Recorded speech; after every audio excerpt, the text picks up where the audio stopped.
Oke, halo semuanya. Jadi seperti kalian lihat ya, ini backgroundnya agak berbeda karena gue lagi take ya, di Universitas Indonesia. Karena tujuannya di video ini gue pengen ngasih satu tesis gue sebagai salah satu sivitas akademika di Universitas Indonesia terkait kenapa Indonesia, terutama pemerintah harus mengadopsi Bitcoin sebagai reserve currency kita. Mungkin sebagian dari kalian mendengar ini sebagai satu pendapat yang ekstremis karena nggak semua dari kalian pasti setuju. Kalau kalian punya pendapat yang lain, silahkan tulis di kolom komentar ya. Tapi terkait masalah ini, gue akan terlebih dahulu untuk mulai pembahasannya dari pengadopsian teknologi. Karena kalau kita bicara Bitcoin, pasti lari ke teknologi. Kalau kita bicara terkait pengadopsian teknologi, kita kenal yang namanya satu konsep yang disebut S-curve. S-curve adalah 3 fase dalam pengadopsian teknologi, dari fase ferment, lalu ke take off dan maturity, di mana fase ferment sebagai tahap pertama merupakan tahap adopsi awal di mana teknologi ditemukan, belum ada yang menggunakan. Take off merupakan tahap sudah beberapa pihak yang menggunakannya, dan di akhir adalah maturity di mana seluruh masyarakat sudah menggunakannya dalam kehidupan sehari-hari. Dalam pengadopsian Bitcoin, menurut gue Bitcoin saat ini sudah berada pada tahap take off, di mana sudah banyak orang yang mengenal, tapi belum semua menggunakannya secara luas ya. Jadi menurut gue ini adalah tahap yang ideal untuk kita bisa memulai penggunaan teknologi, mengadopsinya juga. Sebelum kita mengadopsinya, tentu kita perlu pemahaman ya terkait bagaimana sih sebenarnya teknologi Bitcoin berjalan. Bitcoin kan ditemukan oleh Satoshi Nakamoto tahun 2008 melalui white papernya peer-to-peer, disebarkan di internet begitu saja seperti hadiah buat umat manusia ya. Gue melihat ini sebagai satu analogi yang bisa kita analogikan sebagai rumah, di mana Satoshi Nakamoto itu memberikan kuncinya kepada orang-orang yang nggak punya rumah sebelumnya. Dia memberikan kunci, tapi dengan satu syarat: yang mau menggunakan kunci itu dan mendapatkan rumah, dia harus bisa memecahkan teka-teki atau kode tertentu yang sudah di set sedari awal. Termasuk juga Satoshi Nakamoto itu sendiri. Ketika seseorang itu bisa memecahkan kode tersebut, dia bisa masuk ke rumah yang telah diberikan itu, dan dia bisa memodifikasi dalamnya, mulai dari struktur bangunannya, fondasinya, warna rumahnya, bentuk rumahnya, dan segala macamnya, dengan syarat konsensus. Orang-orang di dalam rumah itu harus juga sepakat 50% plus 1 untuk mengubah bentuk dan struktur rumah tersebut. Teknologi Bitcoin sebenarnya diciptakan untuk mengatasi permasalahan dalam finansial konvensional ya.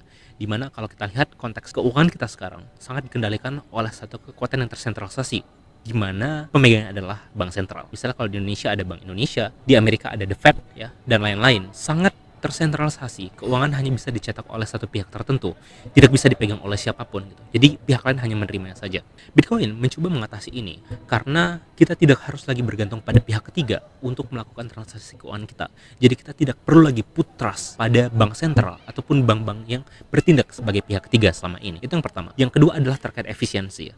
Kalau kita lihat konteks penggunaan transfer uang, itu sangat membutuhkan biaya yang sangat besar gitu. Misalkan pengen transfer uang ke luar negeri, butuh waktu yang lama, butuh biaya yang besar juga, ada limitasinya juga. Bitcoin berusaha mengatasi itu juga, dan kita bisa melakukan transfer Bitcoin gitu kapan saja ya, dengan waktu yang lebih singkat. Dan yang ketiga adalah terkait sustainability.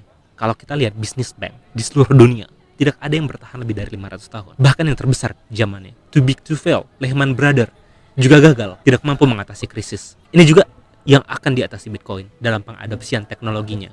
Karena selama ada internet, selama ada node yang berjalan dan mining yang berjalan, tidak akan mati teknologi Bitcoin itu sendiri. Jadi beranjak dari tesis ini, sebenarnya gue ingin memberikan satu perspektif kenapa sebenarnya Indonesia bisa menjadikan pengadopsian Bitcoin sebagai salah satu batu lonjakan ya, untuk membawa negara kita lebih maju, at least di Asia Tenggara. Mungkin kita tidak bisa mengalahkan negara-negara seperti Amerika, China, dan Rusia gitu, yang sudah lebih dahulu jauh mengadopsi teknologi ini. Tapi setidaknya dengan fase yang masih berada di take off ini, dan prospek yang masih sangat besar, kita melihat bahwa Indonesia bisa menjadikan ini sebagai satu revolusi keuangan untuk mengadopsi sebagai reserve currency, yang artinya kita juga memutus mata uang kita dengan rantai setan ke dolar. Dolar sendiri mengalami inflasi, rupiah juga mengalami inflasi. Jadi kalau kita tetap berpatok pada dolar sebagai reserve currency kita, artinya kita akan tetap terus terperosok sampai kapanpun. Jadi ketika kita mengadopsi Bitcoin, kita bisa lebih sustain, kita lebih bisa efisien, dan kita tidak perlu put trust. Artinya ada freedom yang dicari oleh setiap orang yang memegang Bitcoin tersebut. Jadi ini pandangan gue terkait pengadopsian Bitcoin dan prospeknya untuk negara. Kalau kita lihat misalnya kampanye Trump sedikit kemarin, dia mengatakan tidak akan pernah menjual Bitcoin.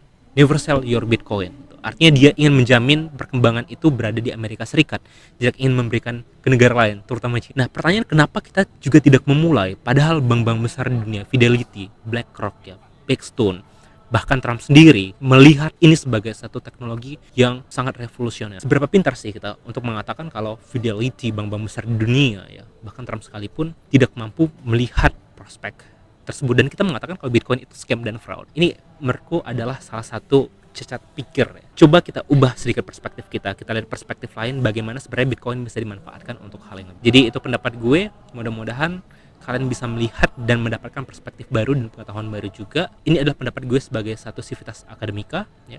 Ini berdasarkan teori, ada datanya, dan ini bisa jadi salah satu opsi kita untuk memajukan negara kita ke depannya, terutama dari aspek finansial.